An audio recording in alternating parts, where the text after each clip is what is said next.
Nuestra Señora del Encuentro con Dios, Canal 27, el canal católico de Arequipa, presenta La Voz del Pastor.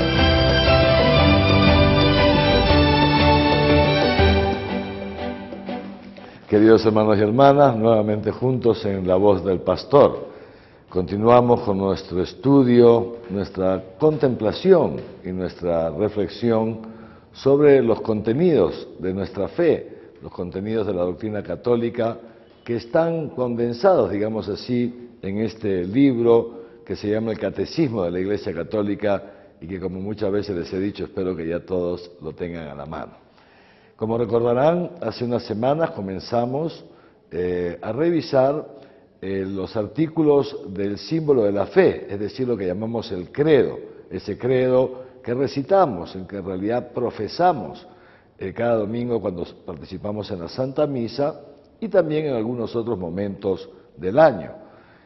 El primer artículo, recordarán, al que dedicamos varias semanas, dice: creo en Dios Padre Todopoderoso, Creador del cielo y de la tierra.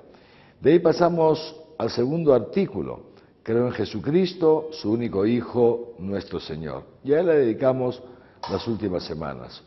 Hoy día vamos a comenzar con el tercer artículo de nuestra fe. Creo que Jesucristo fue concebido por obra y gracia del Espíritu Santo y se encarnó de María la Virgen. Y para abordar este tercer artículo de nuestra profesión de fe, Jesucristo fue concebido por obra y gracia del Espíritu Santo y se encarnó, se hizo hombre en el seno de la Virgen María. Para abordarlo, el Catecismo empieza respondiéndonos a una pregunta, a una cuestión: ¿por qué Dios se hizo hombre? Todos sabemos que Jesús de Nazaret es la segunda persona de la Santísima Trinidad, el Hijo, el Verbo, que siendo Dios asume además nuestra naturaleza humana. ¿Por qué entonces la encarnación del Verbo? ¿Por qué Dios se hace hombre? Y fíjense ustedes, el Catecismo nos explica las razones, nos las va presentando poco a poco a partir del número 456. Y la primera razón por la que Dios se hace hombre, dice así: por nosotros los hombres y por nuestra salvación. Es la versión también del credo en su versión, digamos así, más amplia. Dios se hace hombre por nosotros, se hace hombre para nuestra salvación. ¿Por qué? Porque, como todos nosotros sabemos, a causa del pecado, nosotros habíamos sido, como dice el apóstol San Pablo, habíamos nacido hijos de la ira, habíamos nacido fuera de la comunión con Dios y habíamos quedado esclavos del pecado y de la muerte. Y entonces, primera razón, Dios se hace hombre para salvarnos del pecado, para salvarnos del poder del demonio y para salvarnos de nuestra muerte eterna. Y por eso, la primera consecuencia de esa encarnación del Verbo, la primera consecuencia de ese misterio pascual de Jesús, de toda su vida terrena, sin duda, pero sobre todo de su muerte en la cruz y de su resurrección, la primera consecuencia es que Jesús de Nazaret nos reconcilia con Dios. Nosotros hayamos estado enemistados con Él por nuestros pecados y Jesús paga por nuestros pecados y nos reconcilia con Él. Fíjense qué bonita esta cita que está en el número 457 del Catecismo, que corresponde a San Gregorio de Nisa, un gran santo de los primeros siglos de la Iglesia. Dice así: nuestra naturaleza enferma exigía ser sanada, desgarrada, ser restablecida, muerta, ser resucitada. Habíamos perdido la posesión del bien y era necesario que se nos devolviera. Encerrados en las tinieblas, hacía falta que nos llegara la luz. Estando cautivos, esperábamos un Salvador. prisioneros, un socorro, esclavos, un libertador. Y aquí pues esa obra grande que Dios viene a hacer por nosotros, liberarnos de la esclavitud del pecado, sacarnos de las tinieblas del mal, resucitarnos de las ataduras de la muerte, liberarnos de las ataduras de la muerte. ¿Y cómo lo hace? Lo hace sin duda a través de su misterio pascual, de ese sacrificio redentor. Pero con eso, digamos así, no basta, porque los seres humanos somos tan débiles y tan pobres que necesitamos algo más que el sacrificio. Necesitamos que Jesús, a través de su vida terrena y a través de ese mismo sacrificio, nos revelara algo más que nos ayudara a lo largo de toda nuestra vida, aún en los momentos que Él ya no estuviera entre nosotros, es decir, después de su ascensión al cielo. ¿Y qué es lo que Dios nos revela encarnándose? ¿Qué es lo que Dios nos revela haciéndose hombre en el seno de la Virgen María? ¿Qué es lo que Jesús nos revela cargando con la cruz y subiendo Él a ese Calvario para ser crucificado por nosotros? Nos revela fundamentalmente el amor de Dios. Cuánto ha amado Dios al mundo, cuánto Dios nos ama. Como dice el Evangelio, nadie tiene más amor que el que da la vida por sus amigos. Y esto es lo que ha hecho nuestro Señor Jesucristo por nosotros, ha dado la vida por nosotros. Pero también lo dice el Evangelio, tanto amó Dios al mundo que envió a su único Hijo. ¿Para qué? Para que todo el que crea en Él no muera, sino que tenga vida eterna. Por eso el número 458 del Catecismo nos lo dice así: el Verbo, la segunda persona de la Trinidad, se encarnó para que nosotros conociéramos el amor de Dios. Y esto es muy importante, queridos hermanos, porque si nosotros recordábamos lo que veíamos ya hace varias semanas o varios meses, ¿cuál fue la causa del pecado original? ¿En qué consistió, mejor dicho, ese pecado original? ¿Cuál fue la causa de que nuestros primeros padres tuvieran que salir del paraíso terrenal? ¿Y qué es lo que eso ha también ocasionado en cada uno de nosotros? ¿Cuál es, digamos, la causa, aquello que origina, en qué consiste este pecado original y los pecados que también nosotros cometemos? Vamos a retroceder un poquito. En el paraíso, como todos sabemos, Dios pone todo a disposición de Adán y Eva, pero les dice que de ese árbol que está ahí en el centro no vayan a comer, porque si lo comen morirán sin remedio.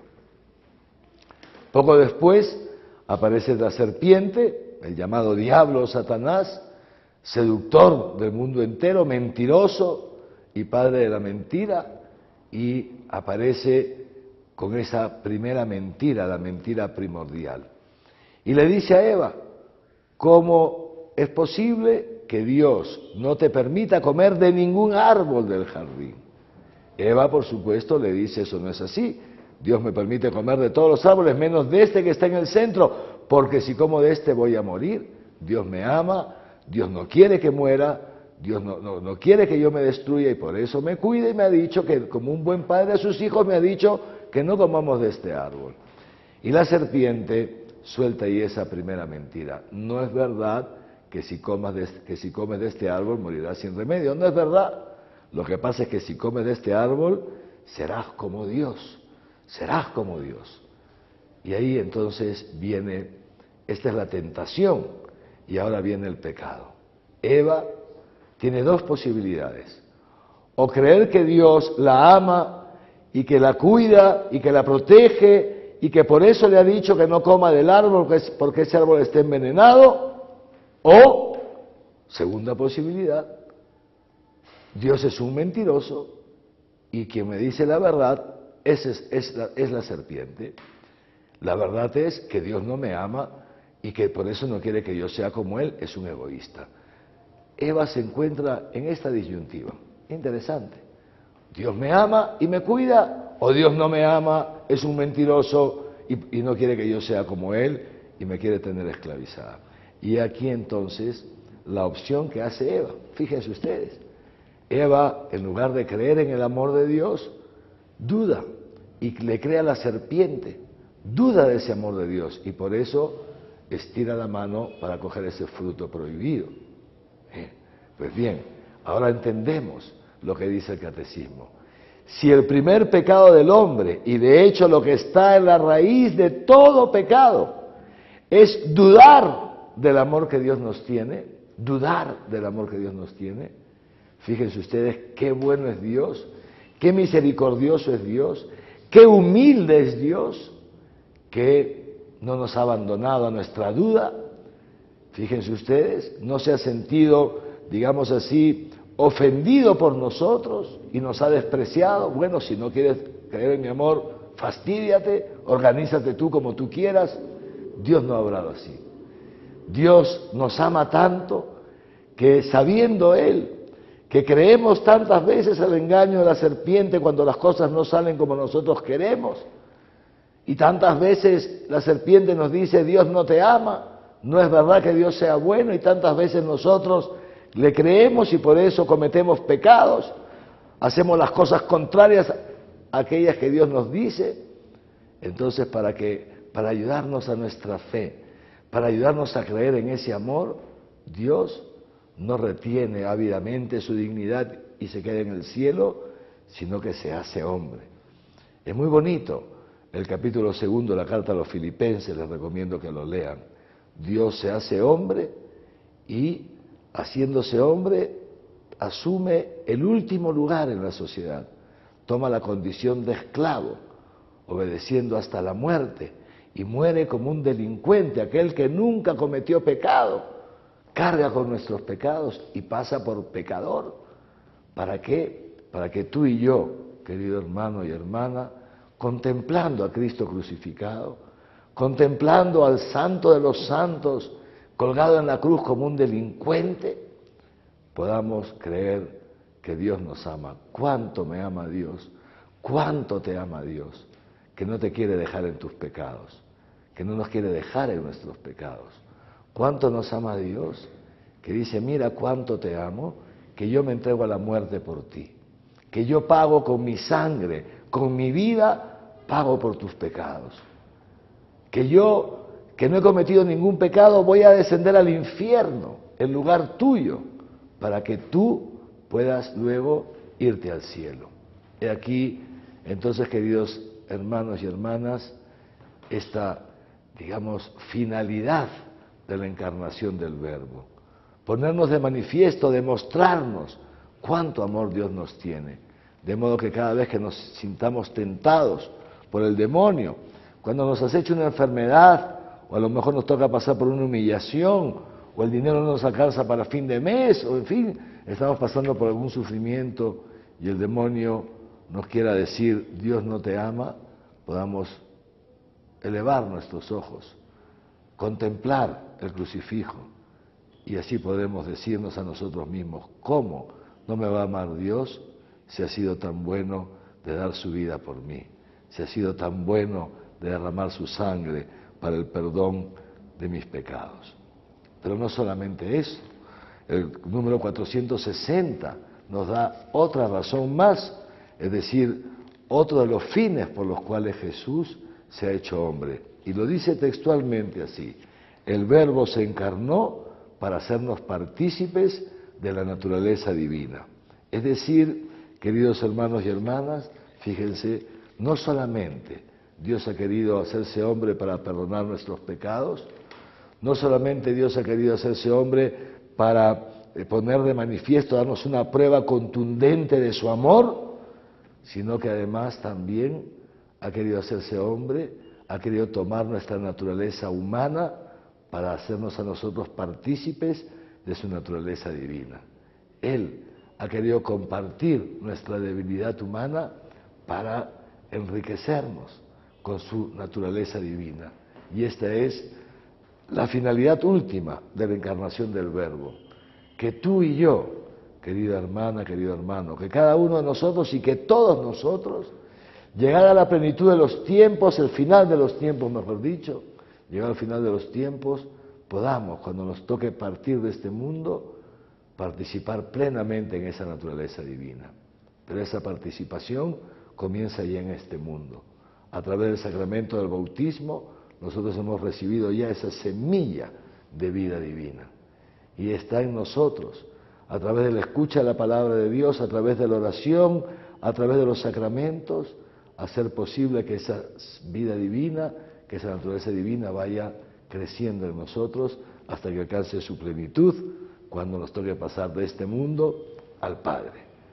Pensemos pues en esto, démosle gracias a Dios por su amor y su misericordia, estemos contentos con este Dios que es tan bueno con nosotros y pidámosle a Jesús. Y pidámosle también a la Santísima Virgen María que nosotros sepamos alimentar esa vida divina que Él puso en nosotros en nuestro bautismo y que quiere hacer crecer cada día. Que los bendiga Dios Todopoderoso, Padre, Hijo y Espíritu Santo, y que su bendición les acompañe siempre. Amén.